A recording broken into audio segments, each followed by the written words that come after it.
Hello? Hello, is this Randy here? Yes, it is. Hi, this is Grizz from Ford Tundra Harley-Davidson calling about delivering your Sportster. Yes, sir. All right, heading that way. All right, my fiance is there, and she'll open the garage up for you, put it right in the garage. All right, I'll be there in about a half hour. All right, thank you, sir. You're welcome. Bye. What is going on, ladies and gentlemen? Welcome back to Auto Auction Rebuilds. We're only going to have one Copart walk around this week because most of the cars that I want to show you guys are not sitting out here in the open. They're in a restricted access area that I can't get into. So unfortunately, I'm only going to have a very small selection of cars for you guys to look at, but I think you're going to enjoy what I got for you today. So let's jump into it. Who could not love an old school 1990 Toyota Corolla? You guys remember this car? I remember this car, and it takes me back, man, because a 1990 Corolla, I was 10 years old, guys. 10 years old when this car was brand new, and honestly it held up very well. I mean, look at it. Someone obviously had to have taken care of it. It's not smashed up. The bumpers still look good. It's aged, obviously. She's old and she's definitely showing some age, but I think this thing aged very, very well. Let's take a quick peek at the interior.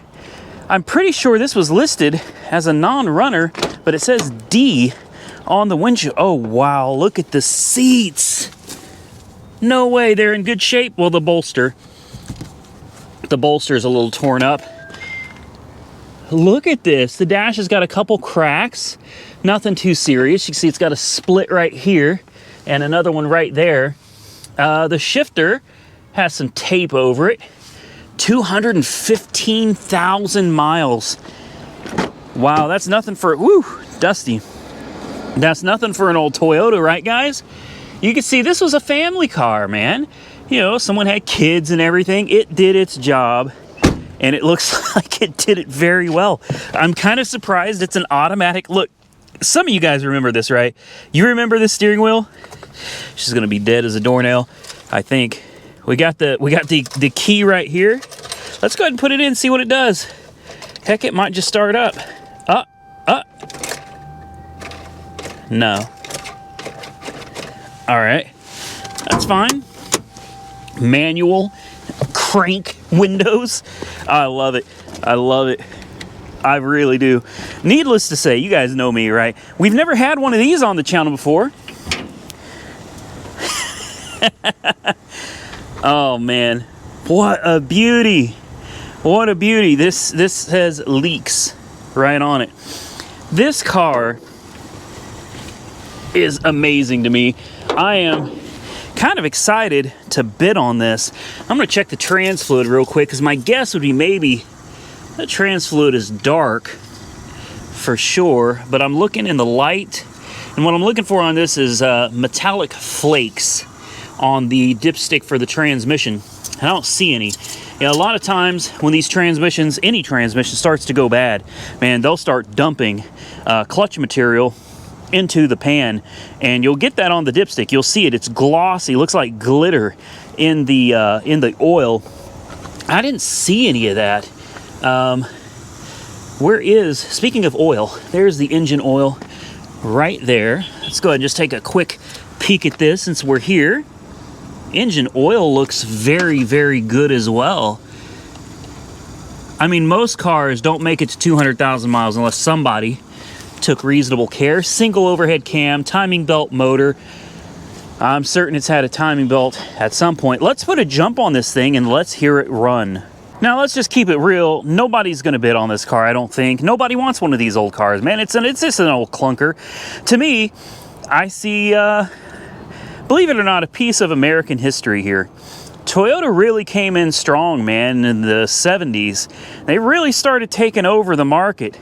And for good reason. Toyotas and Hondas alike were reliable. They were economical. They were cheap. We were going through that whole gas crisis back then.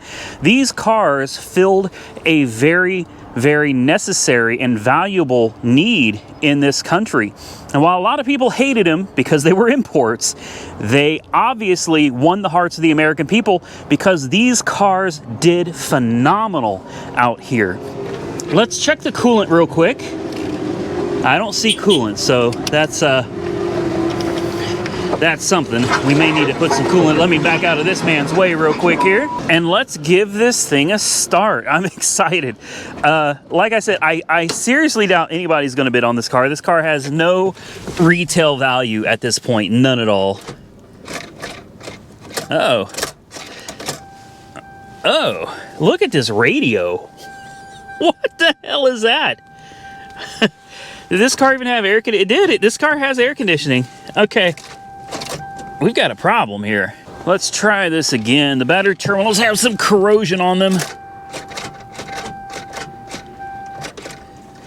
Huh.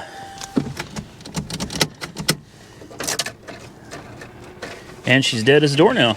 Interesting. I'll just have to keep trying until eventually she comes to life. Maybe this one actually doesn't run. Huh. And then it's dead again, just like that. Completely gone. Yeah. This definitely seems like a battery terminal issue.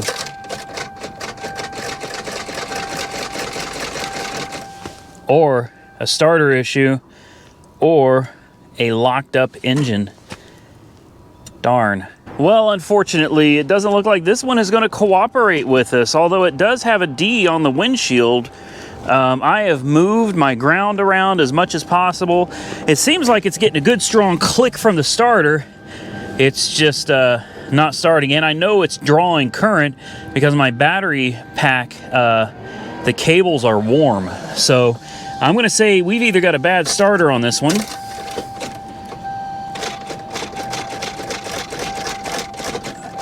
yeah, or a locked up engine. Well, maybe this one isn't for us then. I was really hopeful. And as it turns out, I had my list sitting on the windshield of a truck that was right here that is now gone. So I no longer have my list anymore. That's okay though, because there is an S430 over here that I wanted to take a look at. It's listed as a start, not a drive. It's already at $1,200, so I'm not overly interested in this one, but I figure we can give it a start real quick, see if the wheels come up, and see if it goes into gear or not. All right, we managed to get the trunk open where we could access the battery, put the jump pack on it. Let's go ahead and fire it up and see what it does. Mileage is 131.9, so 132. This is a nice little car. Let's fire it up.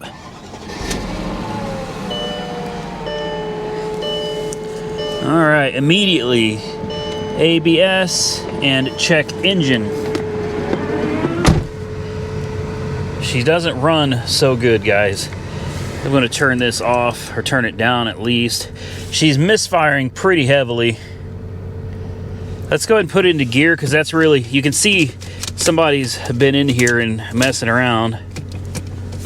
Oh.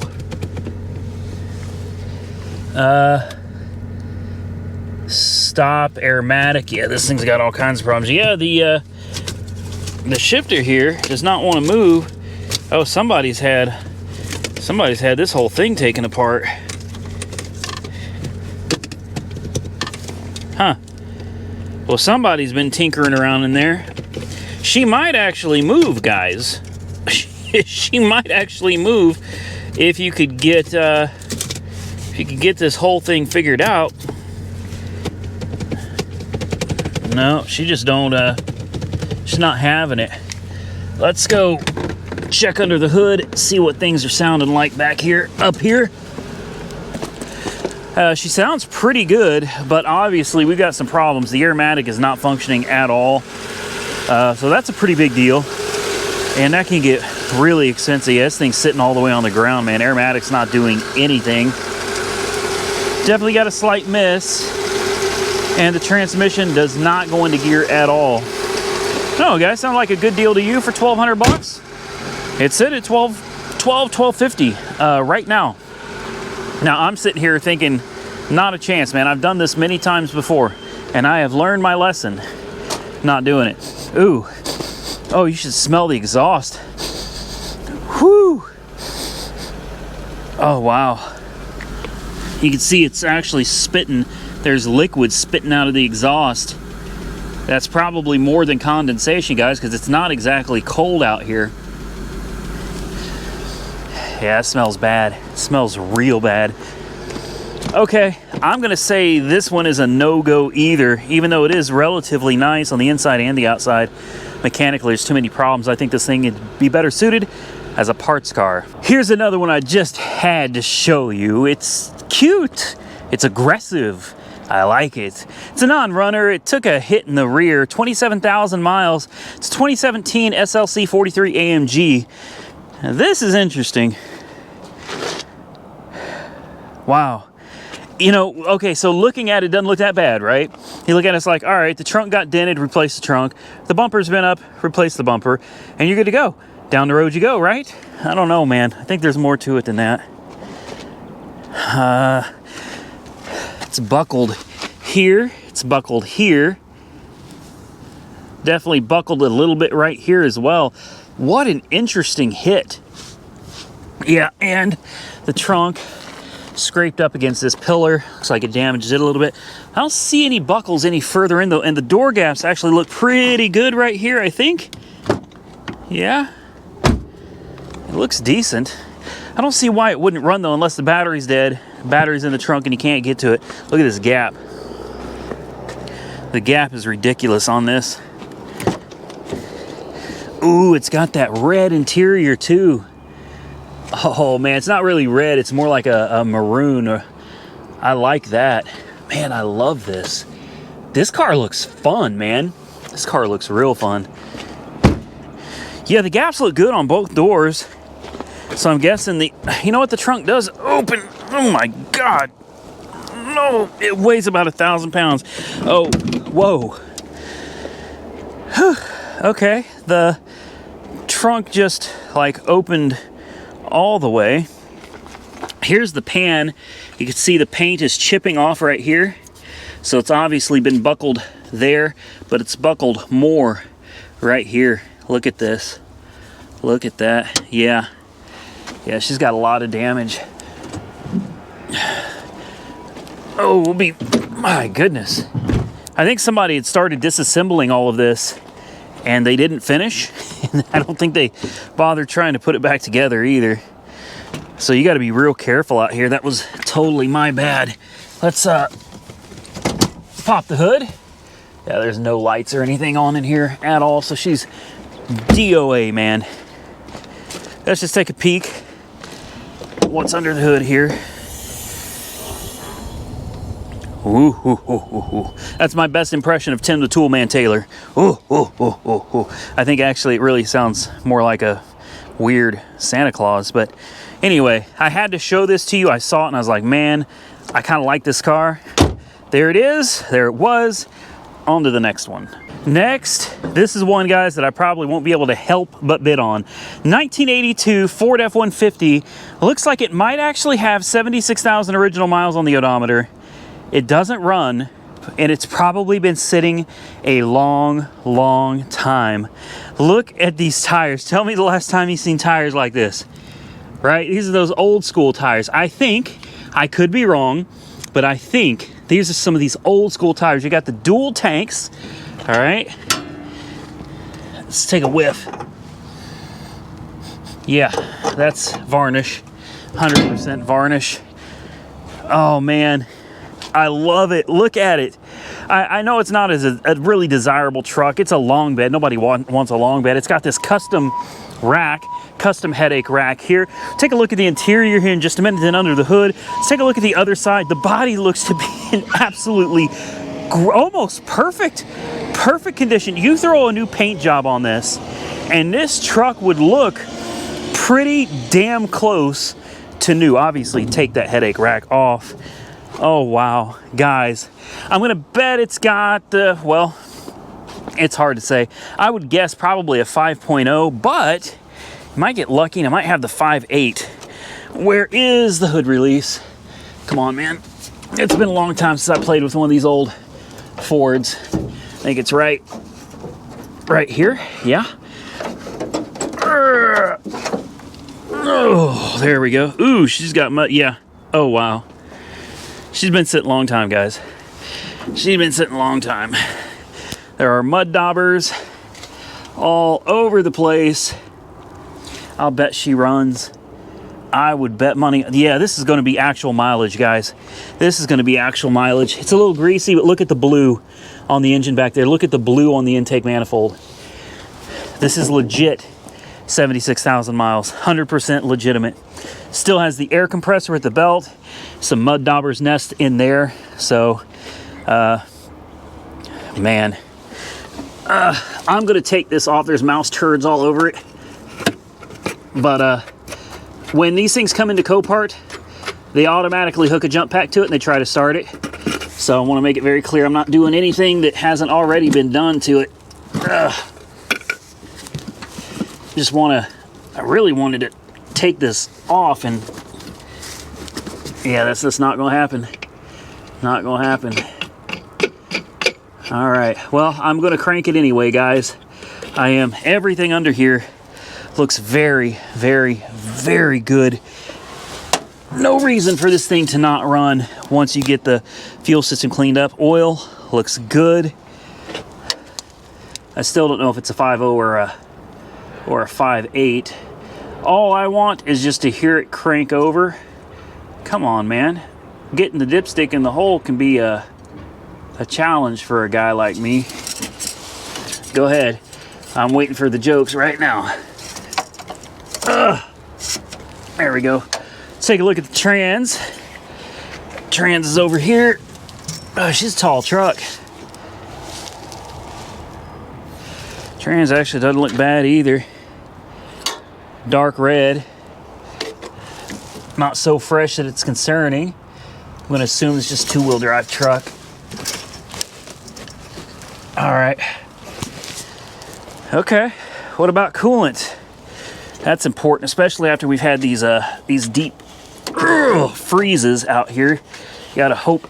Oh man. Okay, we're not checking coolant, I guess. That's fine. That's fine. Let's take a look at the interior, guys. I'm actually real excited about this truck. It's got the fifth wheel, ball hitch in there. This is nice. This is real nice. She's been used, you know, she's a little dirty. Probably used as a farm truck or something. But one of the biggest things to me is the seat. The seat is in excellent condition. Look at the steering wheel. Like, look at this, guys. Beautiful steering wheel. Instrument cluster. Just clean. The whole damn truck is just clean. Wow. The dash has got a little cracking over the speaker there. Okay, I was right, guys. This truck was last registered in 2013. 2013 was the last year this thing was registered. So she has been sitting, just like I said. This has been sitting almost 10 years. So obviously everything here is going to be dead. We got some electrical tape. Woo, for the shifter. Let's just put a jump on it. All I want to do is verify that it cranks over. We got a little bit of a headliner thing going on here too. All right, guys.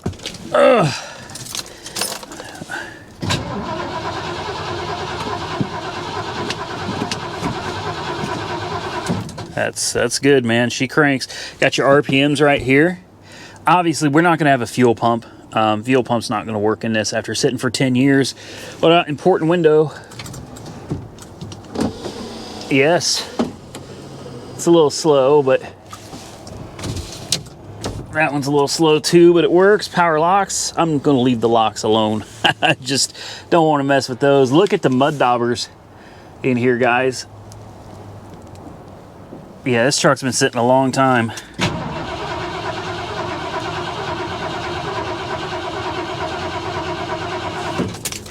All right, that's all I needed, man. She cranks.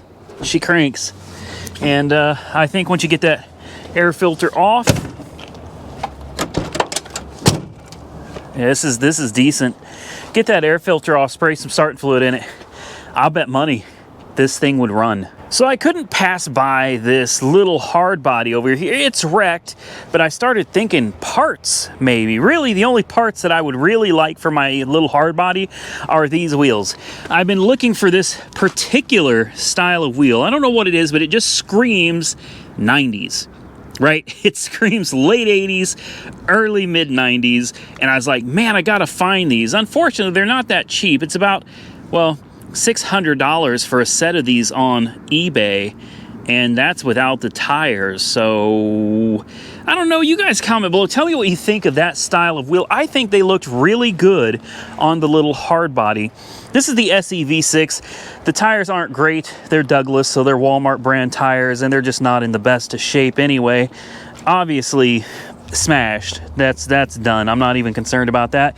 Wouldn't be fixing this one. Fender apron is trash. Core support and everything's trash as well. No interest in fixing this one. 181,000 miles. She's got a little more miles on it than mine does. Mine's got 122. Still got a decent bed liner. And let's see how the interior looks, because mainly what excuse me, what I could really use for mine are seats. And, you know, the dashboard probably is not going to work. This is a newer model dashboard. It might, though. I don't think it will, though. I don't think it will. But the seats surely could work in mine. And these seats are or this seat anyways, in much better shape. Yeah, we'll see. We'll see. I'm not really interested in the running condition or anything like that. I just need a few parts off of it, and once I get what I need off of it, down the road to the scrapyard, it can go. And for all you Toyota Tundra truck fans out there, I figured I'd show you one. We got one. It's not every day you see one of these here. They're tough as nails, man. They run through anything. Trust me, I've seen them out here where they've run through brick walls and they still run and drive. Like, they've driven through stores and they still run and drive. This one, I'm not quite sure what happened to it. All right, obviously something happened with the front end. No big deal, right? But then you get to the bed over here. I'm gonna guess maybe this is a rear end collision. I just haven't seen it yet, but look at the gaps here, okay? The bed is, let me get out this man's way here. Actually, I thought this was gonna be a rear end collision, guys, but I don't see it. I mean, it took a little, looks like it took a little bump right here, and obviously it caught this edge of the bed there, but I don't really see where it hit hard enough to bend the whole frame, and it's got mud all over. So I'm thinking maybe someone took this thing out. You know, they were having some fun in the mud, playing around, and maybe they jumped it. You know, that's kind of what I'm thinking. Maybe they jumped it, and yeah, that's the sound. That's the sound it made when it hit the ground and bent the frame in half. Oh, we got motorcycle helmets. Well, how appropriate is that we got motorcycle helmets? Because we're gonna go check out some motorcycles. Now, if you look over here, these are all the cars incoming, all right? So these are all the cars that they gotta go through and get ready and inspected for next week. And this is just today. All right, they get loads of cars like this every single day. So these guys are always out here exceptionally busy getting these new cars checked in, which is why I tell you guys all the time, come out here, check these cars for yourself and bikes for yourself. They do the best they can, but they got to move these cars in and get them checked in, ready for auction. So they don't spend any time trying to get them running, man. If they put a battery on it, a jump, and they crank it and it doesn't do anything, it's a non-runner, period. Now, it could have just had a loose terminal or some corrosion. You could come out here and just, literally, you could come out here and just wiggle a wire and the thing might fire right up for you, but it didn't fire up for them. And you might find that you got a hell of a deal that nobody knows about because it's listed as a non-runner. Same thing with transmissions. Sometimes they don't go. And then you might come out here and they might go. So come check these cars out for yourself, guys. The bikes, ATVs, all that stuff. Come and look at them for yourself. Now, we're looking at motorcycles, okay? And Silver Bullet is still sitting here. I have named this Silver Bullet. I had fallen in love with this bike. I really have. I really want this bike, but it's not up for auction yet. So this is going to be a belt driven, and it looks like it's got the Kevlar belt right there. This actually looks pretty similar to something that I bought yesterday. Yes, today is Tuesday. I am actually recording your Copart walkaround the day of the walkaround, which is why this video is going to come out a tad bit late. Yes, I went and I bought a brand new motorcycle from, I'm not going to tell you, it could be a Harley-Davidson, it could be a Kawasaki, it could be a Honda. I don't know. Some of you that follow me on Facebook and Instagram, you guys already know because I posted pictures. So if you're not following me, you should definitely go check it out and get a sneak peek before anybody else. You'll get to see it. Auto Auction Rebuilds on Instagram, Auto Auction Rebuilds on Facebook. The links are down in the description below, guys. And speaking of, I'm getting a phone call. That's my motorcycle being delivered. Hold on. I can't, my phone won't answer. Great. Oh wait, no, there's Watch JR Go. Watch JR Go is actually calling me right now. I've got my hands full of stuff. I can't answer my phone. But anyway, guys, sneak peek Auto Auction Rebuilds, Instagram and Facebook. Go check it out because I did stop by a dealership and I purchased a brand spanking new bike. Yeah, I did it, man. So obviously, I'm not going to be getting this one. I'm not going to be waiting for this one, and I'm not going to be bidding on this one. But this bike right here is what started it all. When I came out here and saw this bike, I fell in love with it. I did. And I just had to get one of my own, and now I got one. So here we go. Over here we got a Honda CBR 600RR for really, really fast. That's what I think it means, really, really fast. It's not a big bike, and in fact, the KTM Duke that I've got is a 690, so my bike is actually bigger than this one as far as the motor's concerned. Thankfully, now that I've gotten experience riding, I know how to climb on these, I know how to fire them up and everything. Used to, I didn't know how to, I can't get to my phone. My phone keeps ringing and I can't, Hello? Hello, is this Randy here? Yes, it is. Hi, this is Grizz from Ford Thunder Harley-Davidson calling about delivering your Sportster. Yes, sir. All right, heading that way. All right, my fiance is there, and she'll open the garage up for you, put it right in the garage. All right, I'll be there in about a half hour. All right, thank you, sir. You're welcome. Bye. Well, I don't know if that spoiled it for you. I think it did, though. I'm going to leave it in there. Anyway, the good thing is after getting to KTM and being able to practice on my own bike, I've always been afraid to come out to Copart or IAA and step on the bikes. I've always been afraid of dropping them. Well, I got that down now, man, so I'm not worried about it at all. Now, with a bigger bike, I wouldn't dare try it. The bigger bikes scare me. I haven't told anybody. In fact, you know, I'm going to save that story. I'm going to save that story for the reveal of my new bike. But anyway, yeah, we're going to look at that one too. We got some beautiful bikes out here. Obviously, most of them are going to be Harley-Davidsons or Kawasaki's out here. This takes the cake right here. As most of you should know by now, I don't know my bikes. All right, so I don't know what this is. I don't know what style it is. You know, what I can tell you though is it's sexy, man. It is sexy. This is probably one that's an acquired taste. You know, there's going to be a lot of people that think it's hot. There's going to be a lot of people that don't like it, but personally, I think it's hot. The wheel on this thing, what is it, like 22, 24? This is huge. This is a massive wheel. That's got to be a 22 or a 24. I could probably look on the side, but most of it is covered by the fender. If you notice, the fender wraps all the way down, almost to the ground, man. Obviously, you know, somebody had an accident, and first and foremost, we hope that they're all right, man. Whoever it was, hope that they're all right, that they were able to hop off and walk away from the accident, and it looks like they might have. Look at that paint. Gas tank is dented. Love this exhaust. This is Grafeo. Yeah, you guys know I don't know my bikes, man. I don't know my bikes. But this is gorgeous. This is gorgeous. I absolutely love it. And I love how this tail, I mean, wow. Wow. Absolutely beautiful. We got some ATVs. We got another smaller bike. After getting my KTM 690 and learning how to ride on it, I realized very quickly that bike was far too big for me. Far too big. Now, I ended up buying a bike bigger than that, but I'll explain that in a separate video.